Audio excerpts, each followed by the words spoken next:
ধর্ণা তুললেও আন্দোলনে রয়েছেন কিন্তু জুনিয়র ডাক্তাররা। আজ জুনিয়র ডাক্তারদের প্রতিবাদ মিছিল, দুপুরে স্বাস্থ্য ভবন থেকে সিজিও পর্যন্ত মিছিলের ডাক। সকাল থেকে ধর্ণাস্থল ফাঁকা। ধর্ণা তুলে নেওয়ার পরিস্থিতি স্বাস্থ্য ভবনের সামনে থেকে। বন্যা কবলিত স্থানে ক্লিনিক করবেন জুনিয়র ডাক্তাররা। আগামীকাল থেকে জরুরি পরিষেবায় যোগ দেবেন জুনিয়র ডাক্তাররা। UEM Jaipur is a perfect target for prospective students aspiring for good jobs, good education with future-ready skills. এই যে সমগ্র পদক্ষেপ হয়েছে ন্যায় বিচারের দাবিতে, এবং ন্যায় বিচারের দাবিতে আমাদের লড়াই কিন্তু শেষ হয়নি। এই লড়াই সুপ্রিম কোর্টের অন্দরে যেমন চলবে, ঠিক সেই রকমই আমাদের রাজপথে আমরা যে অন্যায়ের প্রতিবাদ রেখেছিলাম সেই পথও থাকবে।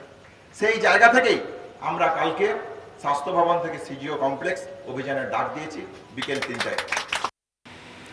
তিলোত্তমা খুনের ন্যায্য বিচার সহ একাধিক দাবিতে স্বাস্থ্য ভবনের সামনে জুনিয়র ডাক্তারদের যে ধর্ণা অবস্থান, তা আজ 11 দিনে পা দিল। আজই বিকেল 3টের সময় এই স্বাস্থ্য ভবনের সামনে থেকে মিছিল করে সিজিও কমপ্লেক্সে যাবেন জুনিয়র ডাক্তাররা, এবং তারপরে তাদের এই ধর্ণা অবস্থান কর্মসূচি তারা তুলে নেবেন। এই ধর্ণা অবস্থান কর্মসূচি তুলে নেওয়ার যে সেই প্রস্তুতি ইতিমধ্যেই শুরু হয়ে গেছে। এখানে 10 দিন আগেও এই ধর্ণা মঞ্চে প্রচুর ডাক্তাররা ছিলেন, এবং জুনিয়র ডাক্তারদের সাথে ছিলেন সাধারণ মানুষ, ছিলেন শিল্পীরা। আজ ধর্ণা শেষ হয়ে যাবে, সেই কারণেই যে সেই প্রস্তুতি দেখা যাচ্ছে। এখানে যে তাঁবু খাটানো হয়েছে, সেই তাঁবু ধীরে ধীরে খুলে ফেলা হচ্ছে, এবং এখানে যে চৌকিগুলো রাখা হয়েছে সেই চৌকি খুলে নেওয়া হচ্ছে।